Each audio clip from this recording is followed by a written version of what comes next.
Assalomu alaykum hurmatli obunachilar, bizlarni kuzatib borayotganlar. Bugungi obzorimizda Yunusobod rayonida joylashgan 2,5 sotix yer uchastkasiga ega bo'lgan uy-joy.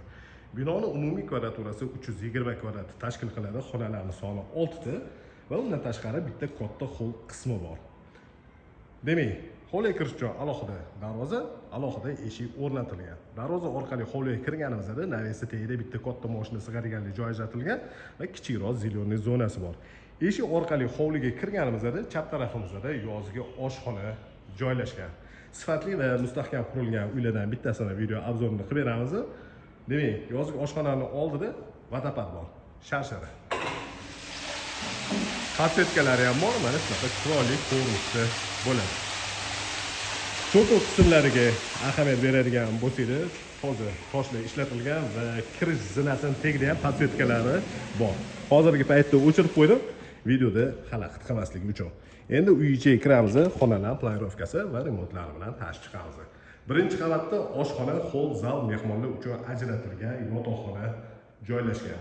O'ng tarafimizda mana shunaqa katta hol qismi bor, patologlarning balandligi 3,5 metrni tashkil qiladi.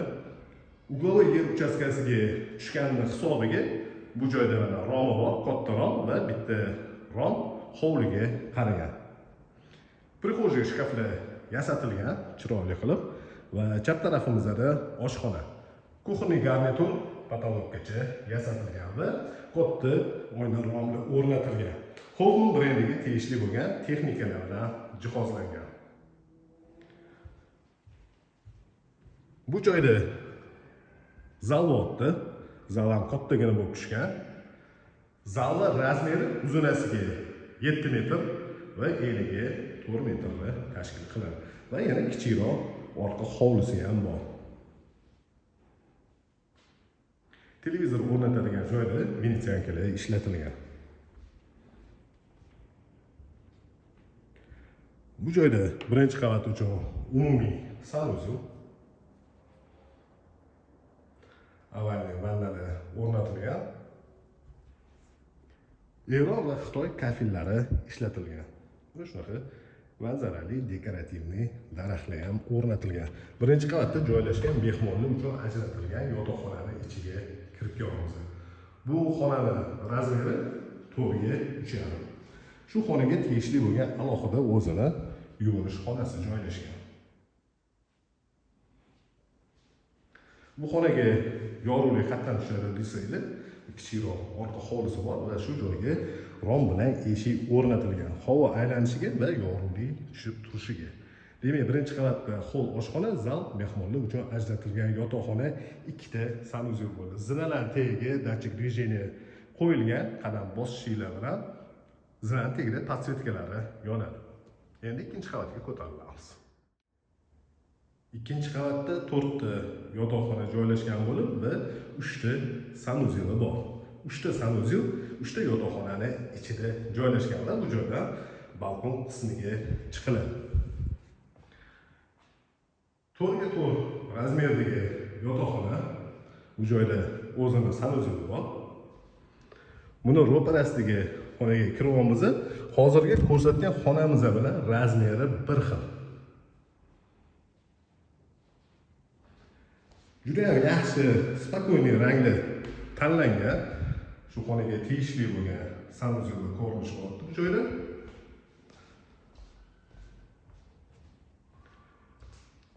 Ikkinchi qavatga ko'tarilganda to'g'rida yana bitta xona joylashgan. Yotoqxona uchun mo'ljallangan zal tepa qismi bordi. Yotoqxona uchun ajratilgan joyining o'zi 5 ga 4. Va shu xonaga tegishli bo'lgan sanuzel. Unitazlar installyatsiya qilingan. Yaxshi smesitillar o'rnatilgan. Dushovoy smesitillar installyatsiya qilib berkitilib ketgan trubalari ko'rinib yotmaydi. Bu joyda yana bitta xona bor. Mana shunaqa ko'rinishda. Bu xonani yana bitta yotoqxona yoki bo'lmasa общий garderob bunday xona qilib qo'ysangiz ham bo'ladi. Gir aylanasiga shkaf polkalar yasatiladigan bo'lsa, ikkinchi qavatda garderobli sifatida foydalansangiz ham bo'ladi. Imoratning tegi butunlay yaxlit podval bo'lib, bir nechta xonalarga bo'lingan. Podvalga tushishimiz bilan chap tarafda Damashq kinoteatri uchun ajratilgan xona bor. Ahamiyat berayotgan bo'lsanglar, полноценный o'yinlarga tushgan. Bu joyda havo yaxshi aylanadi va yorug'lik ham tushadi ko'cha tarafdan. Bu podvalda joylashgan ikkinchi xona bo'ldi. Buni ro'parasida kotelning 200 talik suv uchun boiler, водяной насосlar, расширительный bak, двухконтурный котел. Bu joyda umumiy suv kirish joyiga suv filtrli qo'yilgan, suv nasosi ham bor va katta oynarom tushgan. Zinantekdan unumli foydalanib kladovka sifatida bitta kichikroq xona bor va bu joyda холодный komnata joylashgan. Bu ko'rsatgan uyimizda Yunusobod rayon Orientir Zenit 2,5 sotix yer uchastkasiga ega bo'lgan uy-joy. Binoning umumiy kvadraturasi 320 kvadrat bo'ldi. Xonalarning soni 6 ta va bitta katta holi bor. Yaxshi sifatli qurilgan uyga Yunusobod rayonidan olmoqchi bo'lganlar ko'rsatilgan telefon raqamiga bemalol murojaat qilishingiz mumkin. Telefon raqamimiz 99 856 70 80.